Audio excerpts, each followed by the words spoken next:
आज मैं आप लोगों को सिखाने वाली हूँ ये स्मच काजल आईलाइनर लुक। इसको आप रिवर्स कैट आई भी बोल सकते हैं, बहुत अमेजिंग लगता है। तो चलें स्टार्ट करते हैं। मैं हूँ जेवेरी and welcome to my YouTube channel.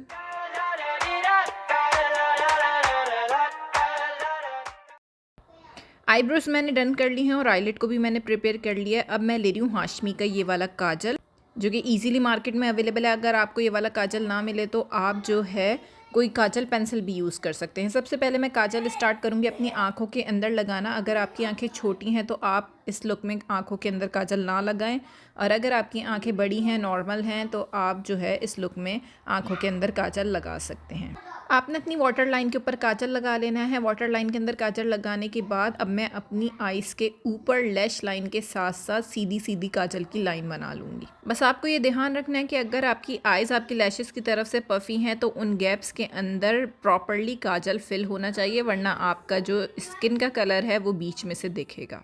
आँखों के ऊपर मेरा काजल लग गया है। अब मैं जल्दी से एक छोटा फ्लैट आई शेडो ब्रश लेके अपने आई लैशेज़ के दरमियान जो भी गैप है उसको भी फिल कर लूँगी, और हल्के से काजल को स्मच करके आउटर पार्ट से हल्का सा विंग आईलाइनर का शेप भी दे लूँगी।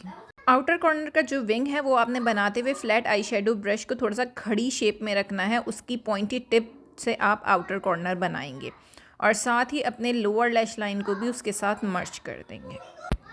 अच्छे से काजल को स्मच करने और आउटर कॉर्नर की विंग्ड बनाने के बाद अब मैं अपने एक छोटे आई शेडो ब्रश के ऊपर ब्लैक शेड लेके अपने काजल को सील कर रही हूँ। जब भी आप काजल एज अ बेस लगाते हैं या नॉर्मली काजल पेंसिल यूज़ करते हैं तो उसे हमेशा सेम कलर के आई शेडो से सील कर लिया करें।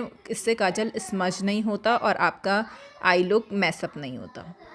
ऊपर से काजल स्मच करने के बाद अब मैं अपनी लोअर लैश लाइन के ऊपर आउटर कॉर्नर से जो है ब्लैक शेड लेके उसको हल्के हल्के अंदर की तरफ स्मोक लुक दे रही हूँ। याद रहे कि मैंने लोअर लैश लाइन के ऊपर काजल नहीं लगाया है, डायरेक्ट मैं शेड यूज़ करी हूँ कि आँखों के अंदर जब ये वाला हाशमी का काजल लगाओ तो ये थोड़ा सा नीचे आ जाता है, क्योंकि ये वाटर प्रूफ और स्मच प्रूफ नहीं होता, तो ये हल्का सा नीचे आ जाता है। फिर मैं उसी को अपने ब्लैक आई शेड के साथ मर्ज करके स्मच कर रही हूँ।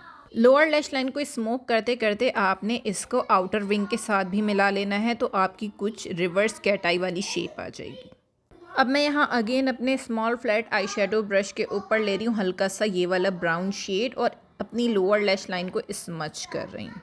इससे बहुत अच्छी सी ब्लेंडेड और स्मोक लुक आ जाएगी। अगर आप चाहें तो इससे पहले वाले स्टेप के ऊपर भी ये मेकअप ख़त्म कर सकते हैं, सिर्फ ब्लैक आई शेडो से स्मोक करते हुए।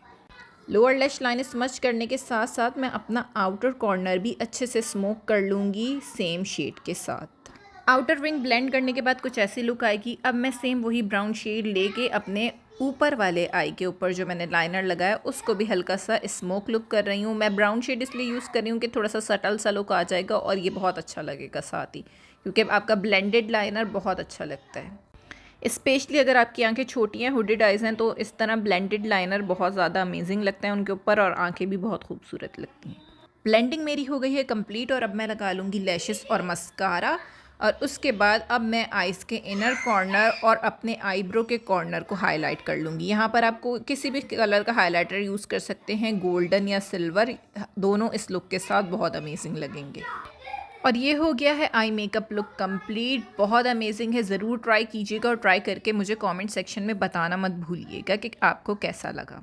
मैं सारी प्रोडक्ट डिटेल्स नीचे डिस्क्रिप्शन बॉक्स में दे दूँगी, वहाँ मेरा इंस्टाग्राम का लिंक भी होगा। अगर आपने इस मेकअप की फुल लुक देखनी है तो आप मुझे वहाँ फॉलो कर सकते हैं। वीडियो पसंद आई हो तो लाइक ज़रूर कीजिएगा, और अगर आप मेरे चैनल पर न्यू हैं तो सब्सक्राइब कर लीजिए, क्योंकि बहुत अमेजिंग ट्यूटोरियल्स आ रहे हैं। मैं फिर मिलती हूँ आप लोगों से एक नए ट्यूटोरियल के साथ।